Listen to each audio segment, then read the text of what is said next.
Welcome to GAD World. We're joined by Eric Richards, partner at O'Melveny & Myers, and Amit Rikhy, President and CEO of Carlisle Airport Group. Eric, Amit, thank you very much for joining me today. Thank you. Thanks, Lee. So let's start with you, Eric. There is only a small percentage of airports in the US with PPP contract at the moment, but what value does JFK see in PPPs? Well, I think despite the fact that there aren't numerous contracts that we think of as public-private partnership agreements in place, I think there's a long history of participation of the private sector in what is the public ownership model we have in the United States. I think that model is evolving, and I think that public sector owners, which tend to be local governments in the United States, are more and more reaching out to the private sector for its expertise in development, in construction, in some cases financing, and certainly in operations. And I think that our sector values and appreciates private sector participation in these areas. At JFK specifically, which consistent with what I said earlier, has a history of partnering with the private sector to develop the unit terminals that now comprise that airport.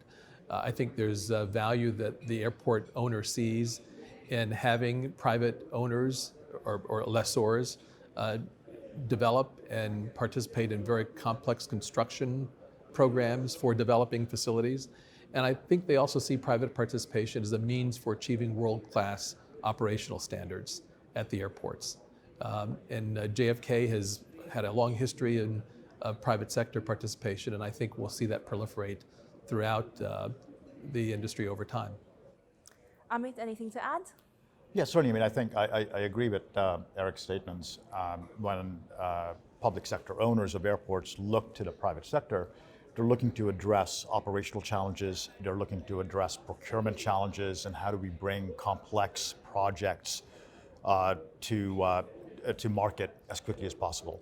So from that perspective, the private sector has a key role to play in bridging essentially, public, the public sectors and the public owners' desire to improve customer service, to develop projects, to build infrastructure, and the private sector is able to contribute to that by being able to apply what the private sector does best, is going out and allocating risk properly, working through complex procurement processes, building complex facilities, and then if required, financing those as well. So it's really sort of an intersection where both parties are coming together, allocating risks properly, and really building a partnership to be able to develop complex infrastructure projects at airports. And keeping in mind that in the US, is airport infrastructure traditionally has not kept pace in terms of the maintenance, the demand requirements, and passenger and customer service requirements.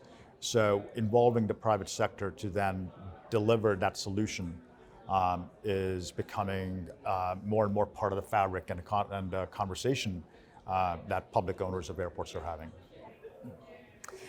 And do you see the appetite for PPPs in the US growing then? I do. I think, as Amit said, and as I alluded earlier, I think there's a strong appreciation for aspects of operating an airport, constructing an airport that a public sector owner values and sees value in bringing in private sector expertise. Our airports are all owned locally. If we have upwards of 250 medium or large size commercial airports, we have 250 ways of doing things. I think bringing in private sector expertise brings in best practices. It brings in learned examples from other parts of the world and among others who've got depth of experience in it, that are 250 plus local government owners whose main focus is other things, health, safety, and welfare of their local communities, don't necessarily focus on. So I think our owners are in the public sector are increasingly recognizing that value. And I think as competitiveness of airports and more interconnectivity of cities and states in the U.S. as part of a global economy, and learning through what it means to have world-class airports, what it means to deliver excellent customer service, what it means to reimagine what airport infrastructure and what airport customer service looks like. is really important. And so, going back to the JFK example, for example, is, when Governor Cuomo, when he put forward his vision for the redevelopment of JFK, it was really centered around how do you bring about a reimagined airport that is interconnected, that is delivering world-class facilities, world-class infrastructure, and is delivering world-class customer service. And it's really, improving that infrastructure and delivering the outcomes.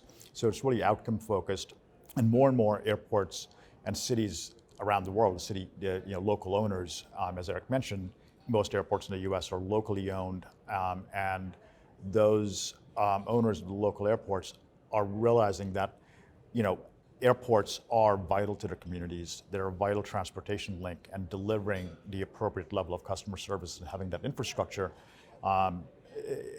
is extremely important. And how then the thought goes to, well, how do you deliver that infrastructure? And typically, public procurement processes in the U.S.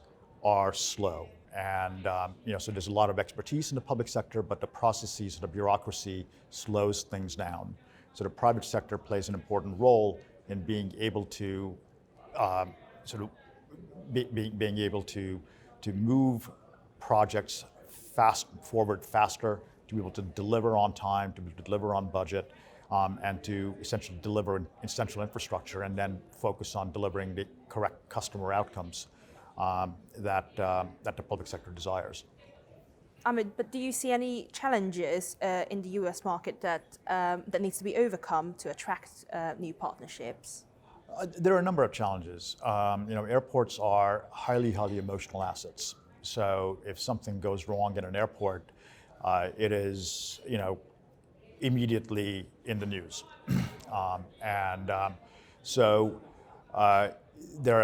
Given that there are a number of stakeholders that need to be consulted and need to be included in the project, in any kind of an airport development project. So there are a number of complexities, there are a number of challenges along those lines, and bringing stakeholders along. So one of the things that we focus on is, what are the outcomes that the public sector want, and how do we sort of then get stakeholders aligned around those outcomes? And we look at what we call the 3 Cs. We look at what the community outcome is. How is this project going to impact the community, and what does the community gain as a result of the project?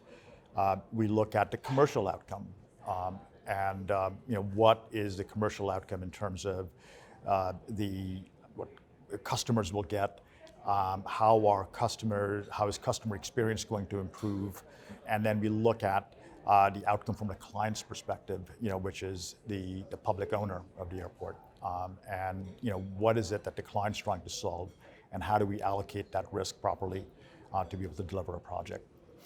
So that intersection of stakeholders of the 3 Cs is extremely important, and it takes time. It's fairly complex. It takes time.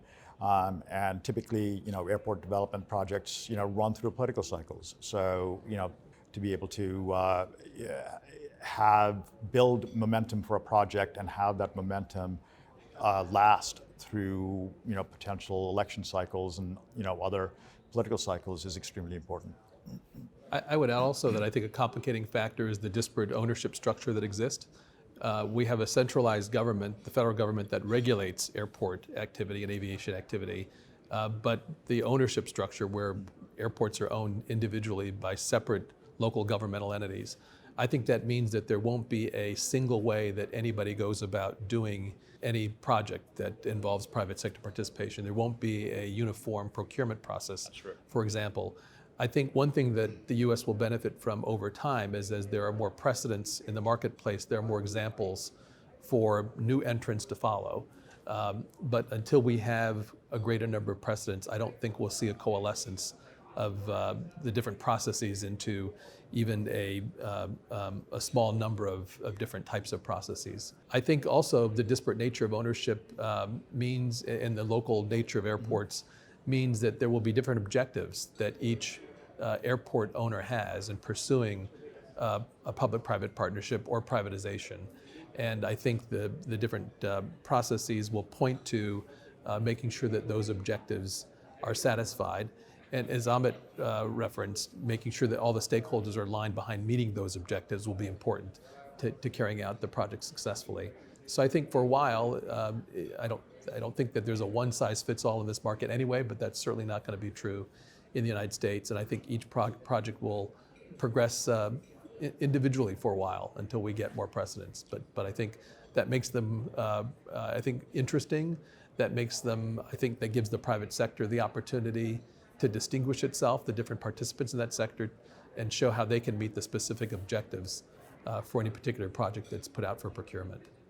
That's true, and you know, to pick up on that point, you know, we've seen a number of sort of structures in the U.S. that have been tried. I mean, everything from outsourcing operations and maintenance, which doesn't require development or private sector investment, you know, to something as large and complex as JFK, which is involving the private sector fully in developing and financing the terminal buildings. So we've seen, you know, we've seen all, you know, everything, you know, all of the structures in between. We've seen different types of risk allocation models. You know, for example, in Los Angeles, the People Mover project, which is, you know, essentially an availability payment type of structure, you know, where there is really no demand risk that's taken by the private sector. It's more of a delivery mechanism versus, you know, again, on the JFK side of things and even LaGuardia, where the private sector takes significant amount of demand risk. So to Eric's point, the number of different models makes it interesting, but also makes it challenging because there really isn't, you know, unlike, you know, other countries, a clear path that says, okay, this is the way we're going to do it, and this is where we're always going to do it. The models vary and change and can change based on, you know, the unique needs of the public sector owner and the communities. Eric and Amit, thank you very much for joining me today. Sure. My pleasure.